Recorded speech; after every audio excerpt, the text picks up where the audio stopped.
Radio. The millennial conservative resistance begins right here, right now. Oh, yes, indeed, ladies and gentlemen, boys, girls, children, all ages, the millennial conservative resistance does indeed begin right here, right now, with you. You are listening to, and damn, I hope you're watching the Holonet on the mighty, the powerful Mojo 50 Radio. Today, it is Saturday. It is the 5th of February in the year of our Lord 2022. We are in the long, dark winter of the Biden-Harris regime, and we've had quite a bit happen this week, so I'm going to do something a little bit different.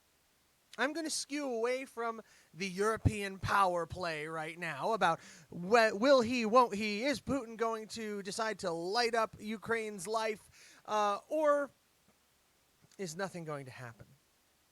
It's the Olympics and nobody gives a flying about the Olympics. That's much better.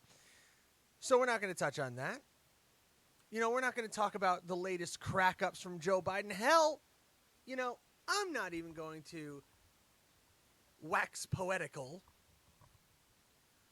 about the latest Arizona shakeup with our Speaker of the House, Rusty Bowers, Republican, at least in theory, voting against the election integrity bill. Not even going to touch on that just yet. Instead, you know, this thing's bothering me again. Get this out of here.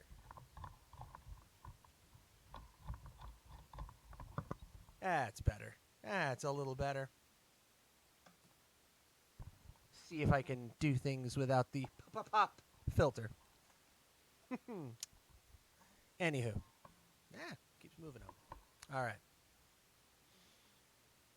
Everybody right now, and I do mean everybody, even great actors like Mr. Ron Perlman, seem very, very tied up in this concept that we ought to break the country up. People are talking about peaceful divorce. Keep hearing that word, peaceful divorce. Like we're going to split the kids and split the house and everybody's just going to part their own happy ways. Guys, I just don't see that happening. I'm thinking about this realistically. I just don't see that as something that's likely. And I don't think you should either. It seems to me quite fantastical. Making sure my mic is on right. Instead, I think we need to start focusing on how we stay together. And you know what? It seems to be one of two arguments right now. It seems to be peaceful divorce, full-blown Civil War II, or we just go back to the same old of each side of the country trying to impose our will on the other ad infinitum until we're all dead, until we all kill each other. But my thought process is, what if instead we focused on how do we keep the nation together? How do we make it so we don't have to share a political polity with people who absolutely don't agree with us and never will and have no interest in trying to? I think things need to change. But before we go into what I believe is going to lead to a series of episodes of the Holonet on how we can potentially hope to preserve the Union, let's take a look at a couple of our sponsors, okay? Real quick. Want to ask you guys to go check out preparewithmojo50.com. Preparewithmojo50.com. That is where you will go to My Patriot Supply, and you can get a fantastic 4-week emergency food supply. That is $247 right now. It is 2,000 calories a day, 16 varieties, 25-year shelf life, breakfast, lunches, dinners, drinks, and snacks. 2 rugged buckets, 38 pounds, free shipping and handling included, or you can do the 3-month emergency food supply at $747. And you know, I debated over whether I was going to make a big deal of it. But I did just want to do this. Today marks the 3rd anniversary of the tragic death of Michael Doc Thompson, founder emeritus of Mojo 50 Radio. And I just thought real quick, at the top of the show, just as it should be, take a moment of solemn remembrance for Doc.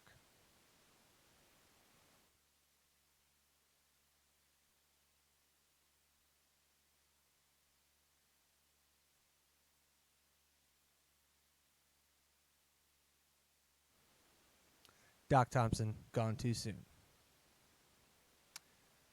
Anyang, you go home now. And we know where you are. But back to our show. So, like I said, go to preparewithmojo50.com, preparewithmojo50.com. He would like me breaking up an ad with a moment of silence for him. I think he would. I think he would enjoy that. I think he would get a kick out of it. You know, kind of taking the piss out. Like the way Izzo took the piss out of me last night on Twitter. You didn't think I noticed that, did you, Iz? Mm-mm. I tried to do something nice. I tried to do something classy and put out a Twitter post about Doc and how I feel that he's smiling down on Mojo 50 today. And yeah, you know what? I'm going to put it up on screen, you bastard. Yeah, I'm going to put it up here because, and props to Sarah, keeping everybody on point, reminding us about Doc Thompson. And I wrote, "It is my deep hope that Doc is looking down on us today on what Mojo 50 Radio has become and is smiling. And leave it to Dominic Izzo looking down as he showers us with his golden love fluid." Izzo, Doc would have loved that. Doc would have loved it. He would have laughed his ass off, I think. So, kudos, brother. Kudos. You, while making a joke about us getting pissed on, managed to take the piss out of me all at the same time. It works on a meta level. It's fantastic. And like I said, Doc's sense of humor, I think he would have appreciated that. So let's get to the show. So I mentioned ways that we can try to have a hope of keeping the Union together. And there are a number of theories. You know, theories abound.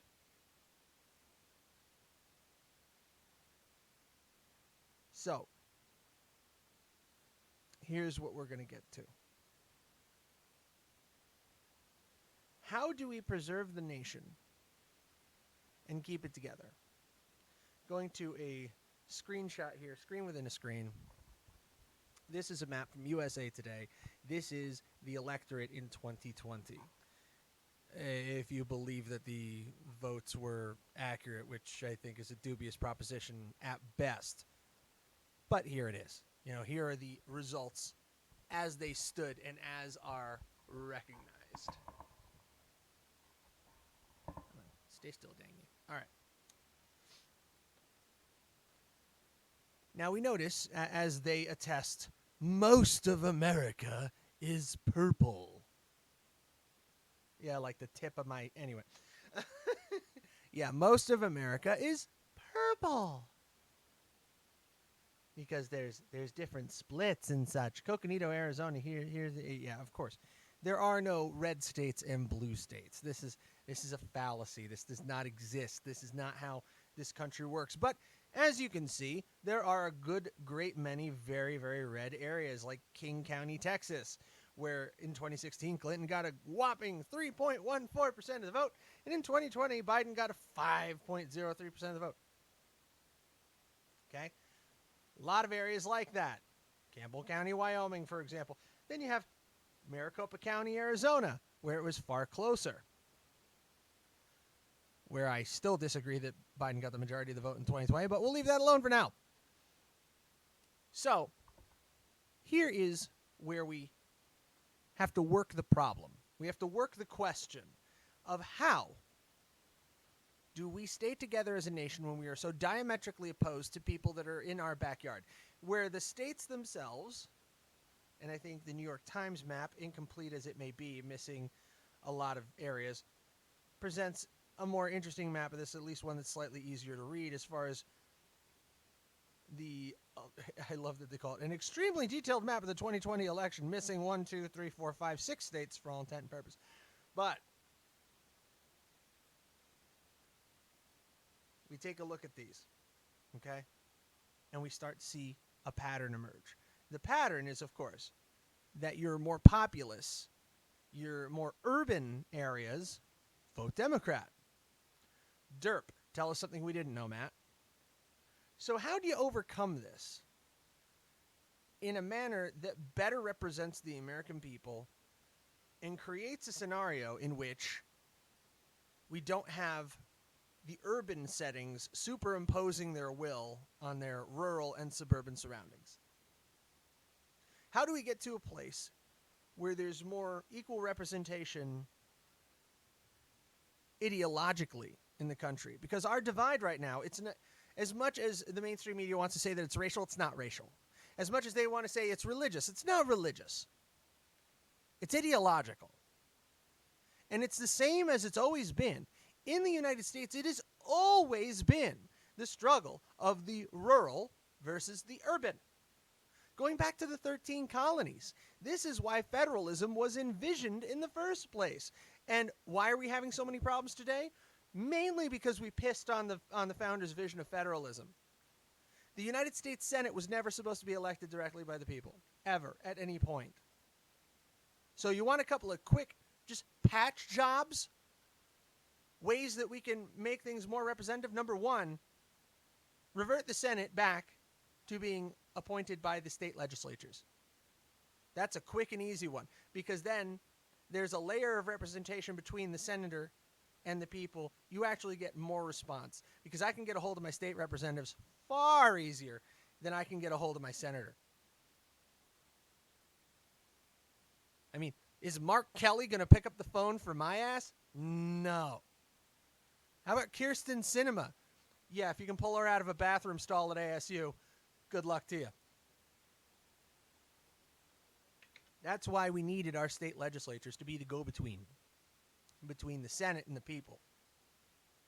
Hell, I can't even get a hold of my congressman, Debbie Leschko, on a good day. You know why? Because she represents approximately, your mileage may vary because there's variance, but on the average, a congressman, I'm not saying congressperson, F that, a congressman represents approximately 711,000 American citizens. How loud is my one voice compared to 710,000 other people? What do you think? I don't think it's a very good way to do things. Originally, the framers of the Constitution designed the system to where the House of Representatives had one representative every 30,000 people.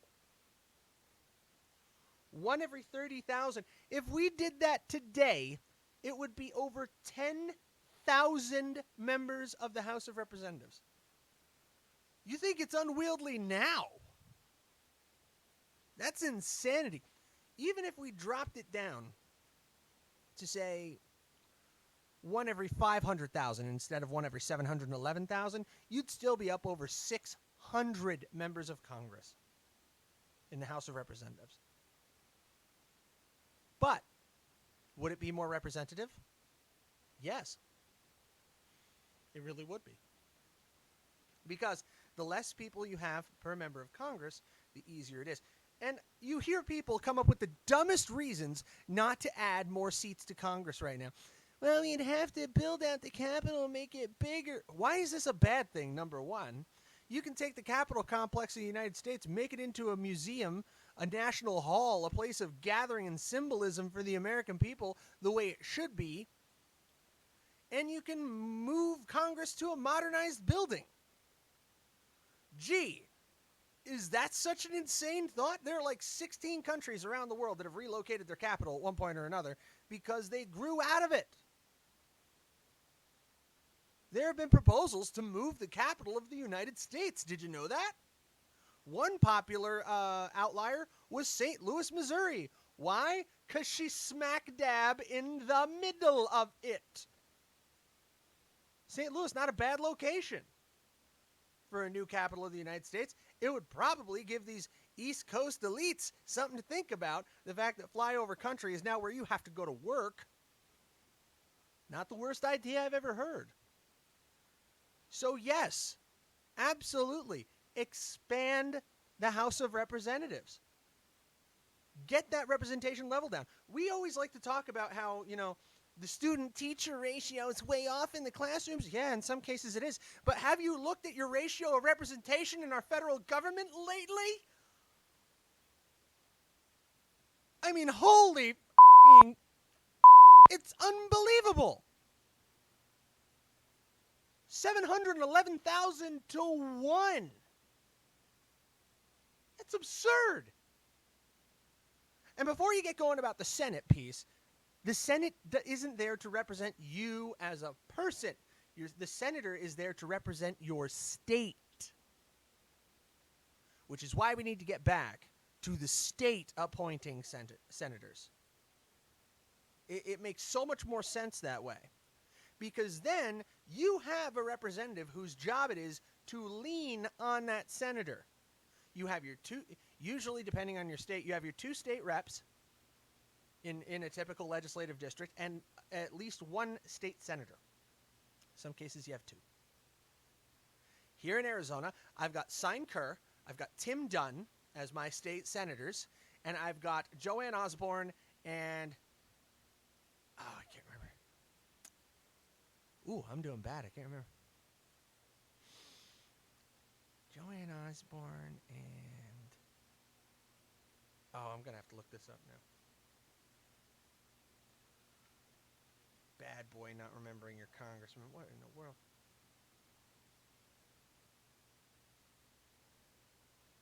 All right, Ballotopedia.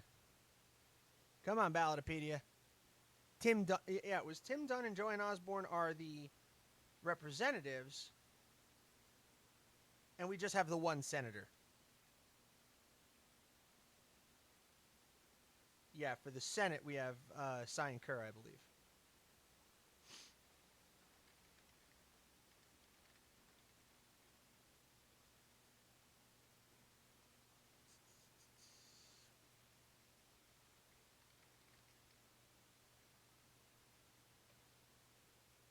I think it's Sine Kerr. I'm not sure what her proper pronunciation is. But yeah. Represents District 13, which we're not going to be after redistricting is done. So, back to what I was saying. I have an easier time getting a hold of these people than I do of getting a hold of Mark Kelly or Kirsten Sinema. Because it's not my job. It's their job.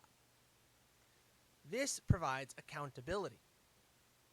Your senators are then accountable to your state legislature, who are accountable to you. That's right. So, I think that would be a big step. But, back to kind of the root discussion. Reorganization. I think that is our best hope right now for keeping the country intact and for keeping us from killing each other. Is it maybe time to reorganize the United States? Now, the reason I pulled up these maps is to illustrate the point very clearly that there is no easy way to a 2-state solution here. You know, they like to talk about the 2-state solution with Israel and the Palestinian organization. Oh, the 2-state solution. You think that looked stupid? The way those borders lined up? Look at this. It's insane. The prospect of it is unworkable. You think the Trail of Tears, the most violent and horrific forced relocation short of slavery in American history, was bad? This would be unbelievable. This would be one of the worst atrocities in the history of mankind. Basically subdividing America out. I mean, the great migration is already taking place where you see conservatives and leftists kind of grouping together, but it's going to take time. It's going to take a couple of decades, really, for those lines to form. In the meanwhile, we have to act now. We have to act quickly in order to preserve this country and keep us from spinning apart. So how do we do it? An interesting theory that I've stumbled across is, this is on mental floss. I believe this was put forward by Neil Freeman. Is the 50 states redrawn as 50 states with equal populations? And it's an interesting idea. It's not one that I'm going to endorse. And like I said, I think we're going to take this across several shows, maybe three to five shows, to really go in depth in a couple of ideas that I think are good ones. But this at least has some basis in some sort of scientific method, some sort of recipe for greater representation. 50 population equal states.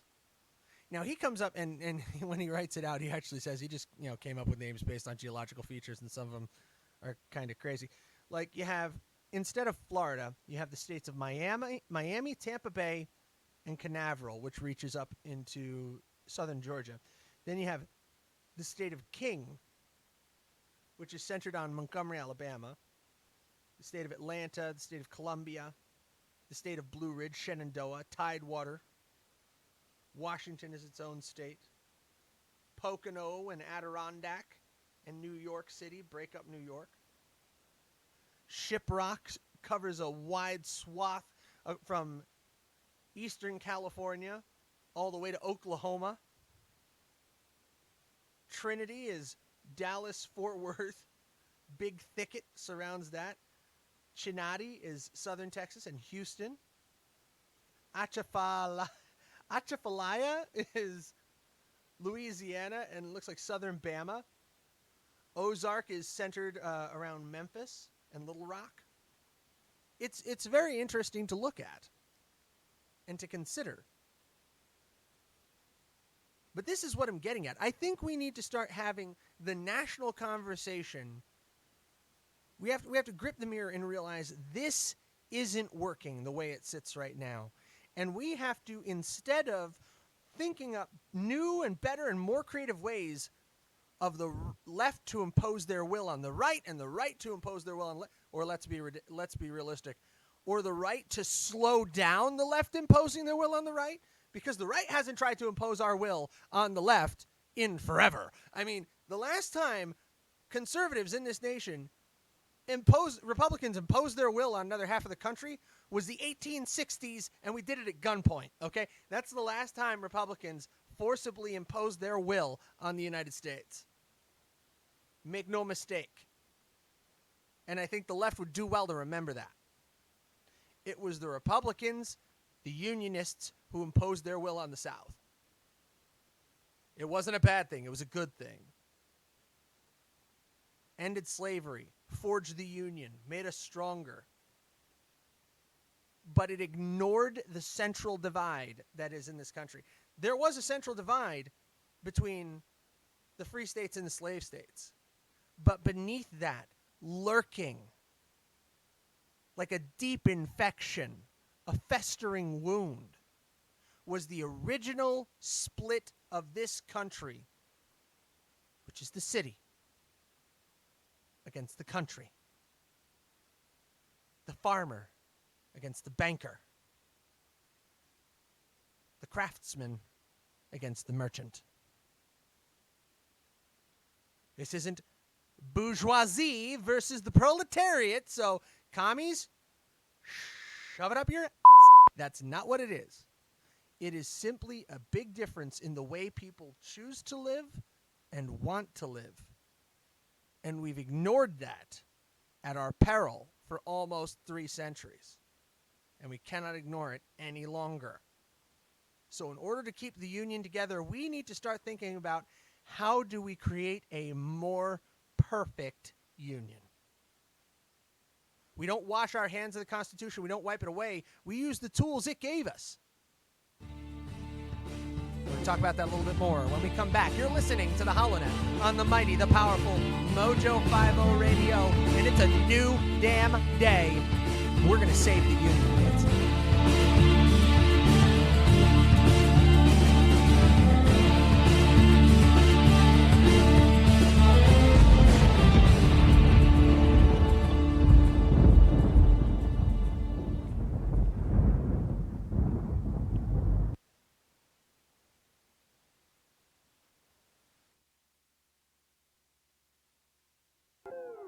Hip-hop hip-hop diet is full of guys who cannot even rap. Facts. Media dividing us by colors, white or black. Facts. If you believe in Jesus, these days Christians get attacked. Facts. If you don't hate police, then everybody thinks you're whack. And everything's so connected. Black Lives Matter got so aggressive. White folks who agree can't support the message. Both sides go to war because they don't respect it. Our social climate from the global tension turned to total violence and a whole depression. We can unify and then I'll go against them, but we let them divide us with votes and elections. Hey, the music we bump, all about shooting guns and doing drugs. Hey, whoa. The things that we want are promoted subliminally through the songs like, you need a fast car, you need designer clothes, you need a rap star to tell you to start popping pills, hit the blunt and go live at the club till you're broke. It's all controlled by the elites, put fake news all over our screens, convincing the right to go fight with the left and distract from the fact it's each other we need.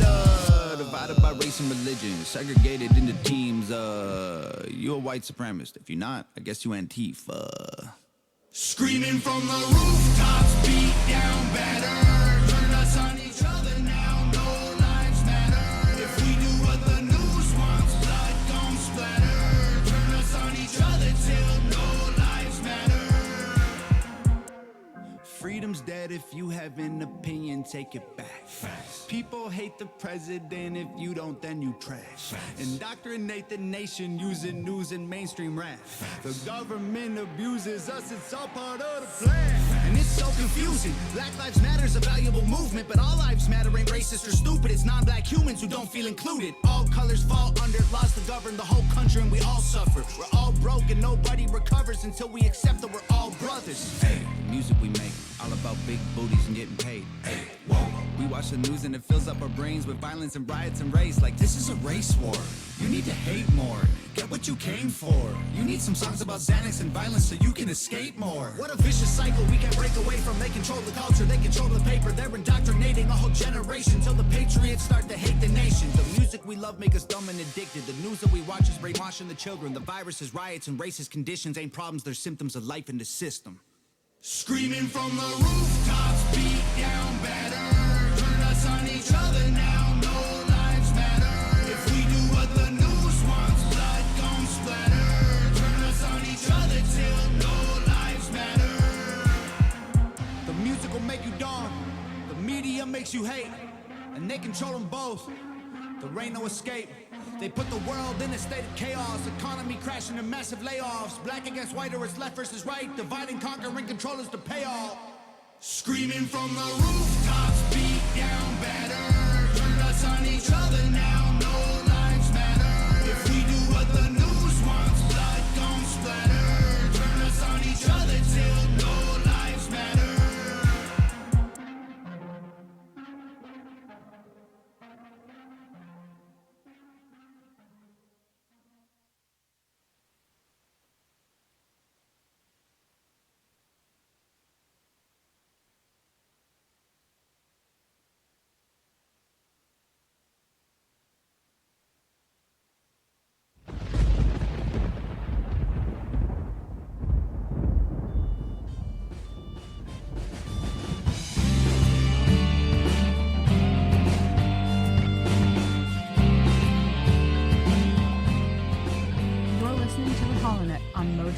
Radio. The millennial conservative resistance begins right here, right now.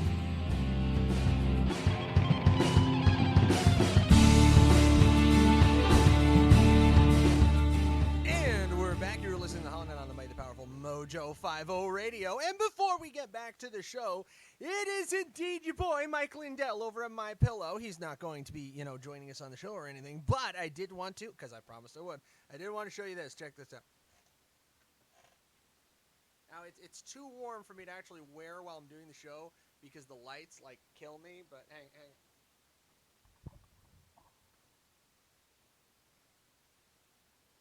Look at that. Look at this. Look at this. It's like wearing a comforter. I swear to God, look at it. That is so cool. Well, no, it's actually quite warm. But this is it. This is the My Pillow robe, and it is frigging fantastic. I don't know where the hell my slippers went. No, I didn't leave my slippers in here, unfortunately, so I can't show you the slippers. But the slippers are absolutely fantastic as well. They're really furry, really fuzzy, and warm. I'm going to take this off now because it looks stupid doing a show in a bathrobe. but I promised I'd show it to you. It's great.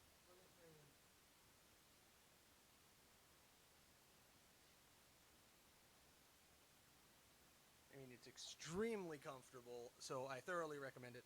My favorite projects from MyPillow, though, are definitely the Giza Dream Sheets. That's like my all-time favorite, and I want to have them on absolutely every bed in the house because they're awesome. So, MyPillow. Go to MyPillow.com, use your promo code MOJO50, MOJO50, and you can get your discount there. You can do the Giza Dream Sheets. They're save 60% off as low as $39.99 with your promo code. 6-piece MyPillow towel set. Haven't tried those yet. The MyPillow dog beds. It's on the to-do list. But the MyPillow bathrobes, nice. Excellent choice.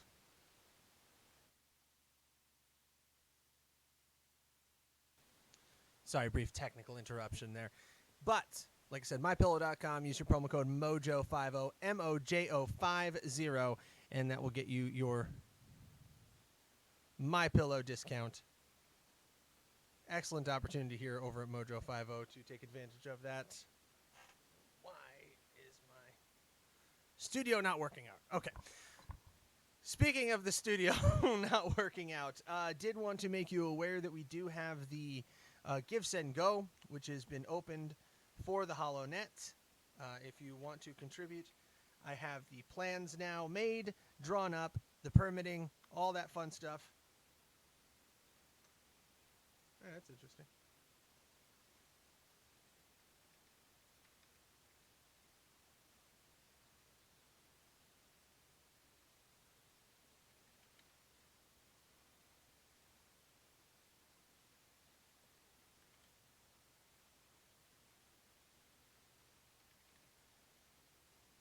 Yeah. Silly website. Tricks are for kids. I do have the... Oh, that's right! Give, Send, Go is crashed right now. You know why? Because everybody's using it for the truckers. Honk, honk, baby. I know I wasn't going to talk about that too much today, but the truckers, everybody has switched to using Give, Send, Go in order to support them, and as a result, bad gateway error. The website's down right now because everybody's using it to support these Canadian truckers. So, yeah, the HoloNet is on there. When it comes back up, you can search for it. But, yeah, we are building the HoloNet studios. It is going to vastly improve my production capabilities, and I think it's going to make for a better show for you to enjoy. So if you would like to support that, I would definitely appreciate your assistance and your support as you've always given it.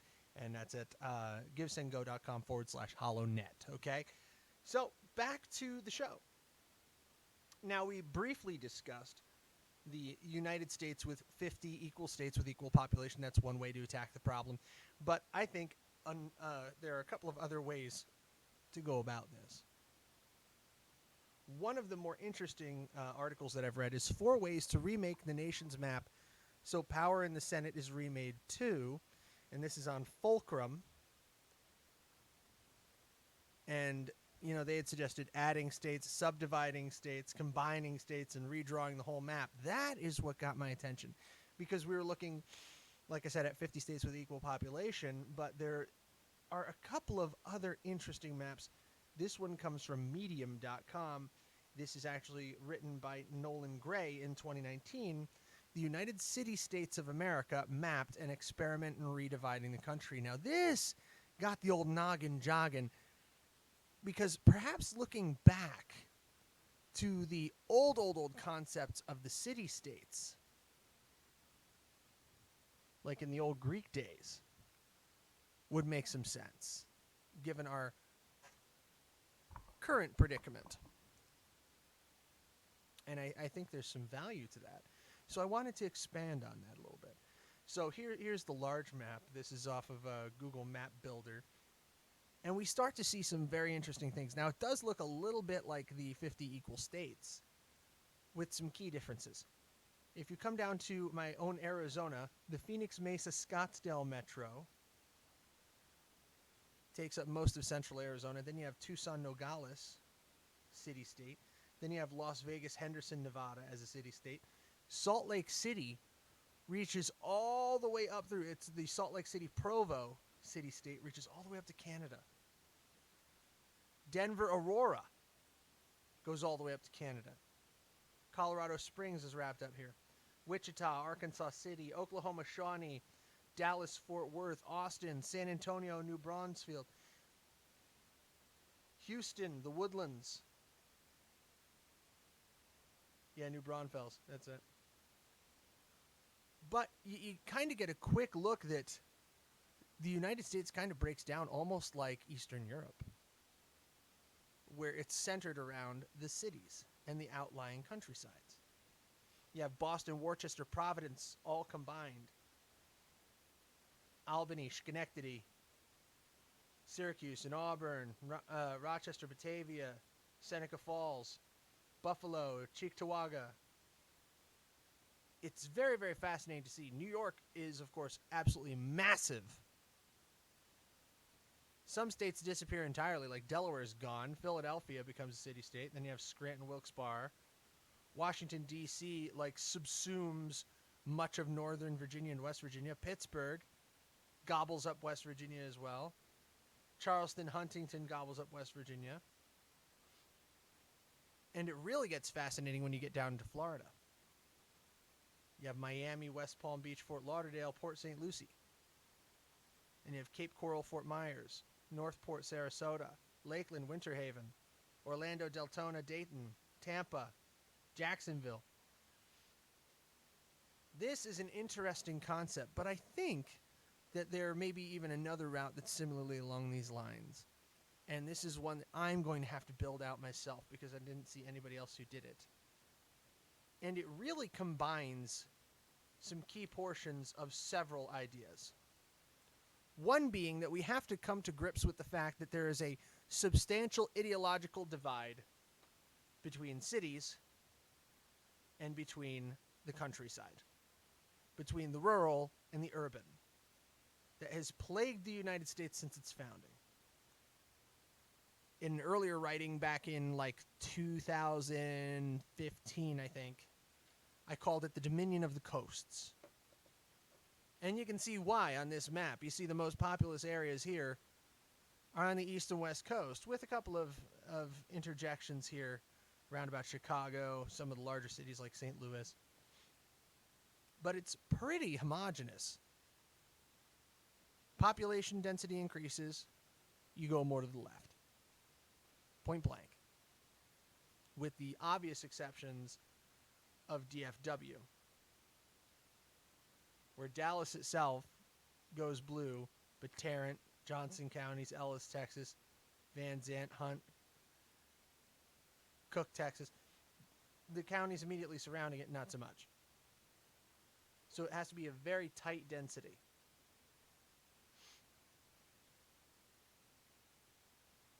So what if we partly implemented the city-state concept? Not going the whole map, not completely redrawing the entire map as they did here, but providing federalism in addition to making sure that the cities don't overrule their rural and suburban countrysides. This has been toyed with in micro by movements of the 5 boroughs of New York to secede from upstate New York, basically creating downstate New York. And the concept of Cook County seceding from the rest of Illinois, because you have Cook County and then you have downstate Illinois, which is largely conservative, overwhelmingly so even, but are routinely outvoted just by Cook County. Cook County runs Illinois. Very similarly, Miami and Tampa run Florida. New York runs New York. And huge populations that are spread out further are left out in the cold by this representation at the state level. At the state level, there is a severe lapse in representation of the American people. A lapse that can potentially be corrected. A lapse that we can solve for, realistically.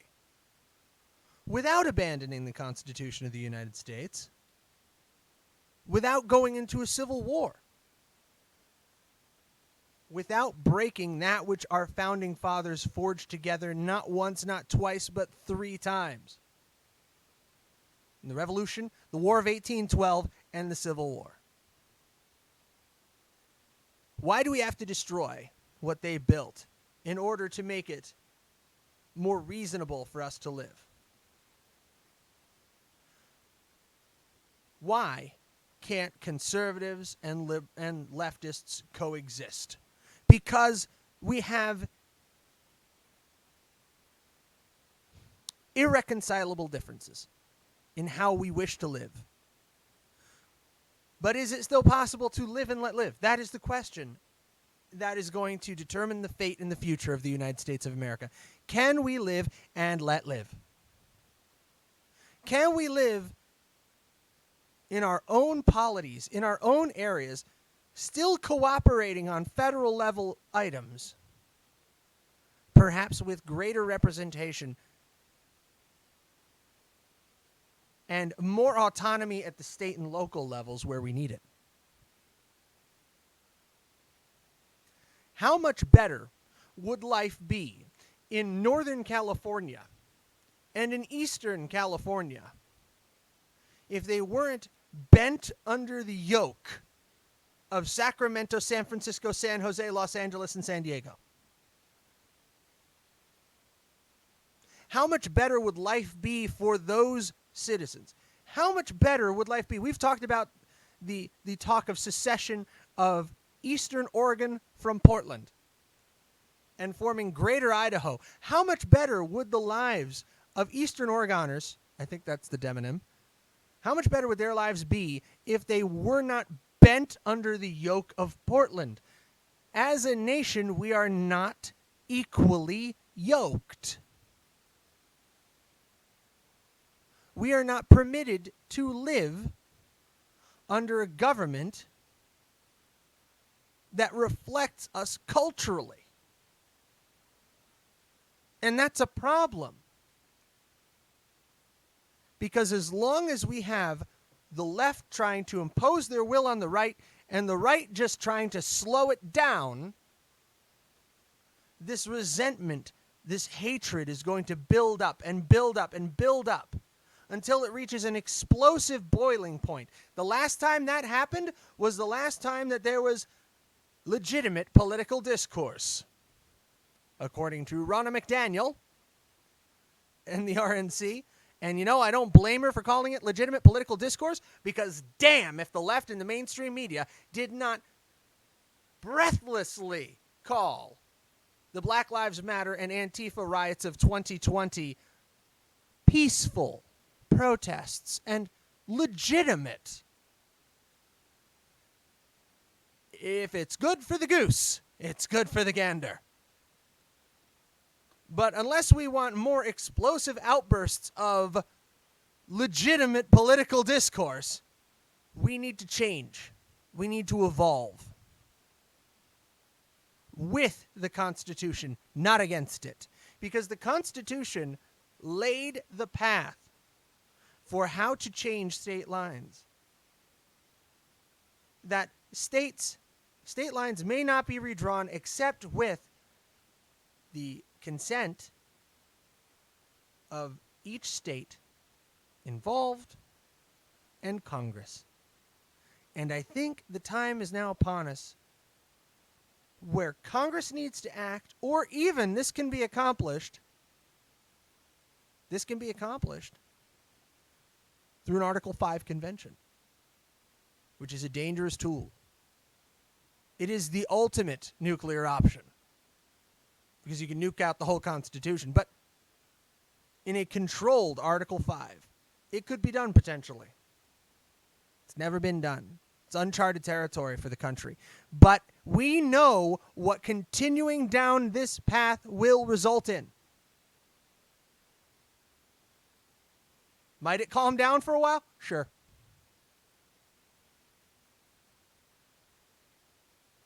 Is it going to stay that way? Probably not. No. Every now and again, it's going to come up again. There's going to be a resurgence of populism when the American people realize they're not being listened to and just have had enough. Donald Trump, as much as the left loves to hate him, Donald Trump is a symptom. Donald Trump is the logical end result of 40 years plus of conservative America and flyover America, red state America, getting pressed and pressed and pressed and pushed and pressed, having our freedoms eroded little by little by little by little, more top-down governance, more leadership from the left, more imposition of values that are foreign and alien and unacceptable to us. The rural and suburban Americans, conservatives who are overwhelmingly Christian, overwhelmingly hold that Judeo-Christian worldview of morality, and forcefully imposing a globalist, secular, humanist perspective on a group of people who are fiercely patriotic, and I'm going to use the word nationalistic, because nationalism is not a bad word. Loving your country is not bad. Loving your country and wanting it to succeed, all others be damned, is not necessarily a bad thing. Why? Because those other countries have their own problems and their own responsibilities to their own people. That's not our job.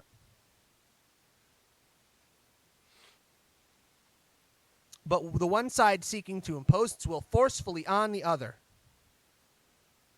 is only going to breed resentment and hatred, strife, insurrection, and eventually war. Eventually war. People are going to start dying. Arguably, they already have. In the 180 days of fire across 120 cities nationwide that claimed the lives of 25 American people. And the January 6th Capitol riot, I'm not going to call it the assault on the Capitol like leftist media has decided to dub it now. It's now the assault on the Capitol as far as they're concerned. Insurrection didn't quite stick the landing, so now they're going with assault. If you look it up on Britannica, it's the Capitol attack. It was a riot. And it was a riot on one half of the House. On the other half, it was a peaceful protest where people were walking through and staying behind the velvet ropes. On the other half, there were a bunch of provocateurs, at least one confirmably an Antifa provocateur, and another who all things point to being a Fed. So we have two of the main provocateurs who assertively, based on evidence, were not conservatives or America First. Okay? Saying that's as much as I'm going to go into January 6th right now, because I'm probably going to get thrown off YouTube just for that one.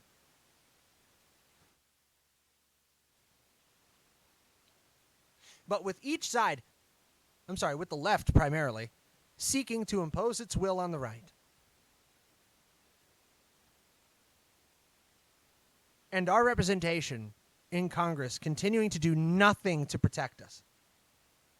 With men like Mike Pence laying down their constitutionally given authority, saying they don't have a right to do something that is not only their right, but is their responsibility.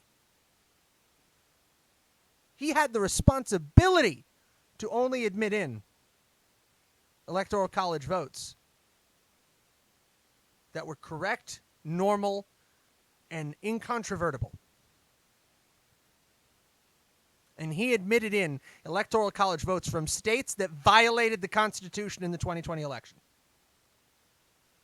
There are 4 states at least that should have been thrown straight out. Wisconsin, Michigan, Pennsylvania,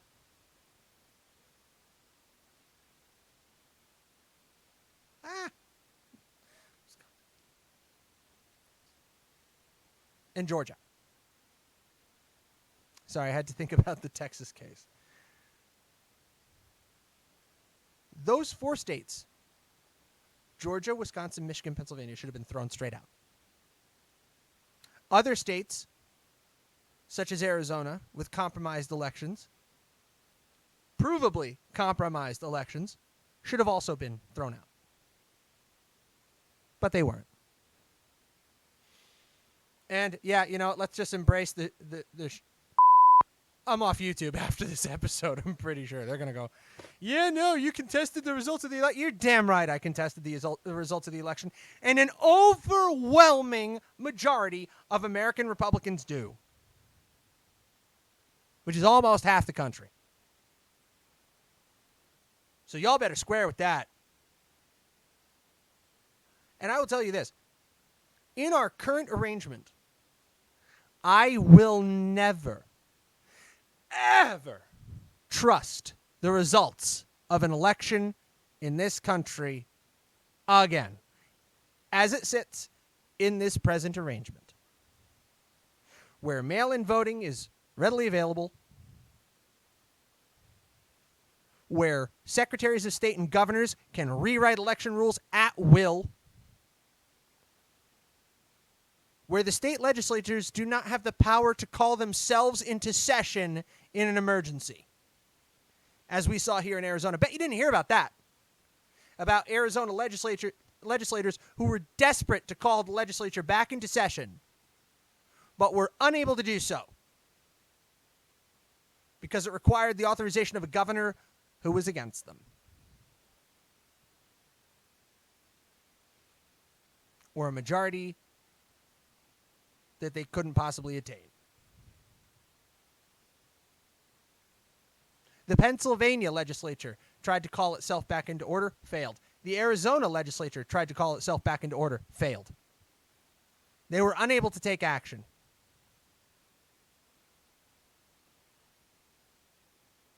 I will never trust an election again in this country under the existing system. And don't tell me that's traitorous, that's treasonous, or that's unconstitutional. The system as it sits today, post-2020, is unconstitutional. The results of the 2020 election are illegitimate under the Constitution of the United States as written. What I am suggesting is radical. What I am suggesting flies in the face of a lot of our history. But it is constitutional. The power to redraw state lines is enshrined in the legislatures of the states and in Congress. If those bodies agree, then state lines can be redrawn.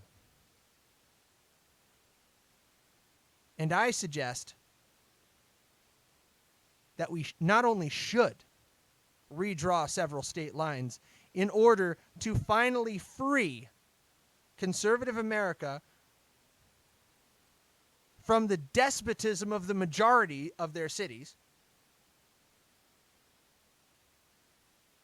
but that if we do not, we're looking at the inevitable destruction of this country. Inevitable. Because we have reached an ideological impasse that cannot easily be overcome. You have half the country who believes that it is morally right for a woman to end the life of her child in the womb up to the point of birth. And that it is her choice and it is to be celebrated. You have another half of the country who is rightly horrified by that notion. You have half of the country who believes that gender is not a binary biological reality, but is on a spectrum and is subject to the whims of the individual person at that time and may change at any time.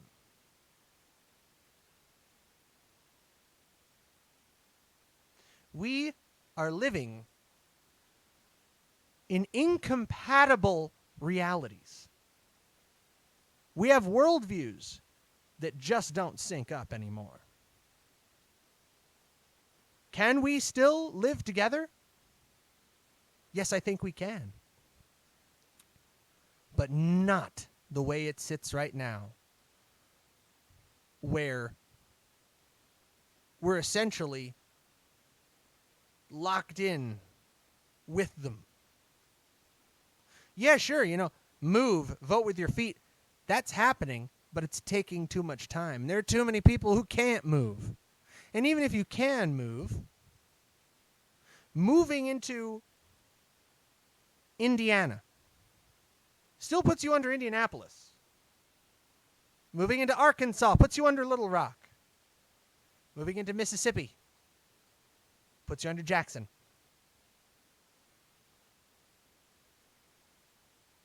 We have a bigger problem here.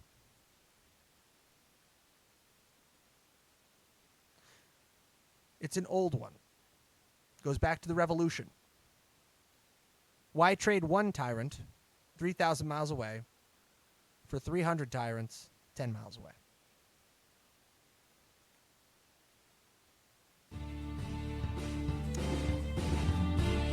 Something to think about, and something that I want us all to start thinking about now is not how the country should break up, but how the hell can we keep it together? You're listening to HoloNet on the mighty, the powerful Mojo 50 Radio. Good night. God bless you. And God bless the United States of America. From Phoenix. End transmission.